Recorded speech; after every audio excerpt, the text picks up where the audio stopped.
नमस्कार। कभी सोचा है कि किसी देश के संविधान की नींव किसी क्रांति या आज़ादी के आंदोलन से नहीं बल्कि एक प्राइवेट कंपनी के हिसाब किताब को ठीक करने की कोशिश से रखी गई हो? सुनने में थोड़ा अजीब लगता है ना? पर आज हम भारत के कॉन्स्टिट्यूशनल डेवलपमेंट की इसी दिलचस्प और अनसुनी कहानी में उतरने वाले हैं। हाँ, ये बिल्कुल सच है। भारत के संविधान की कहानी किसी जंग के मैदान से नहीं बल्कि एक कंपनी की बैलेंस शीट से शुरू होती है। तो चलिए देखते हैं कि आखिर ये हुआ कैसे। अच्छा, आगे बढ़ने से पहले फटाफट ये समझ लेते हैं कि संविधान आखिर है क्या।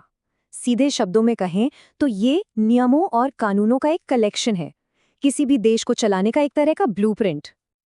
देखिए, भारत के कॉन्स्टिट्यूशनल डेवलपमेंट की कहानी को ना हम दो मेन पार्ट्स में बांट सकते हैं। ये कहानी है एक ट्रेडिंग कंपनी के एक बहुत बड़े साम्राज्य बनने की, और फिर कैसे उसी साम्राज्य पर लगाम कसी गई उसकी है। तो पहला फेज चला 1773 से 1853 तक, जब ईस्ट इंडिया कंपनी का राज था, और दूसरा 1858 से 1947 तक, जब पावर सीधे ब्रिटिश क्राउन के हाथों में चली गई। आज हम फोकस करेंगे पहले फेज पर, मतलब जहां से ये सारी कहानी शुरू हुई। तो इस कहानी का हीरो कौन है? वो है ब्रिटिश ईस्ट इंडिया कंपनी। और मजे की बात यह है कि शुरुआत में ये बस एक प्राइवेट ट्रेडिंग कंपनी थी। तो कहानी शुरू होती है साल 1600 में, जब 217 व्यापारियों ने मिलकर लगभग 30,000 पाउंड इन्वेस्ट किए, और ये उस जमाने में एक बहुत बहुत बड़ी रकम थी। और इसी से नींव रखी गई ईस्ट इंडिया कंपनी की। और बदले में उन्हें मिला क्या? क्वीन एलिजाबेथ द फर्स्ट से ईस्ट के देशों के साथ ट्रेड करने की 15 साल की मोनोपोली। कंपनी को चलाने के लिए एक गवर्नर और उसकी काउंसिल बनाई गई, मतलब जिसे आज हम बोर्ड ऑफ डायरेक्टर्स कहते हैं। लेकिन देखिए, कंपनी सिर्फ व्यापार नहीं कर रही थी, वो धीरे धीरे इंडिया में एक पॉलिटिकल पावर भी बन रही थी। पर फिर आया साल 1773, एक ऐसा टर्निंग पॉइंट जिसने सब कुछ बदल दिया और ब्रिटिश सरकार को बीच में आने पर मजबूर कर दिया। हुआ ये कि कंपनी पर करप्शन और मिसमैनेजमेंट के इतने इल्जाम लगने लगे कि ब्रिटिश प्रधानमंत्री को एक सीक्रेट कमेटी बनानी पड़ी, और इसी कमेटी की सिफारिश पर लाया गया रेगुलेटिंग एक्ट। ये एक हिस्टोरिकल स्टेप था। सोच कर देखिए, शायद पहली बार ऐसा हो रहा था कि कोई सरकार दुनिया की सबसे पावरफुल कॉरपोरेशंस में से एक पर लगाम कसने के लिए एक कानून बना रही थी।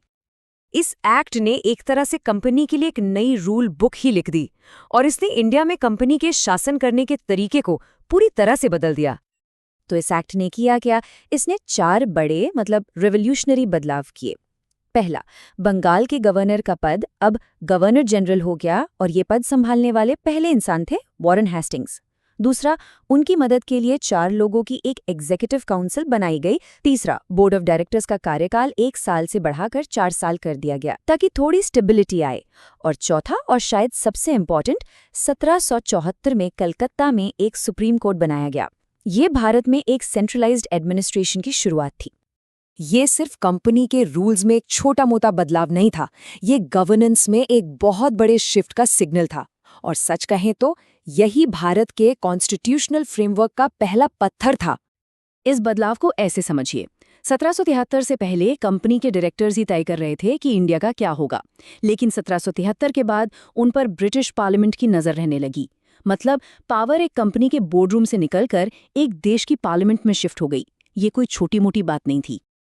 रेगुलेटिंग एक्ट अपनी तरह का पहला कानून जरूर था, लेकिन ये एक बहुत गहरा सवाल भी छोड़ गया।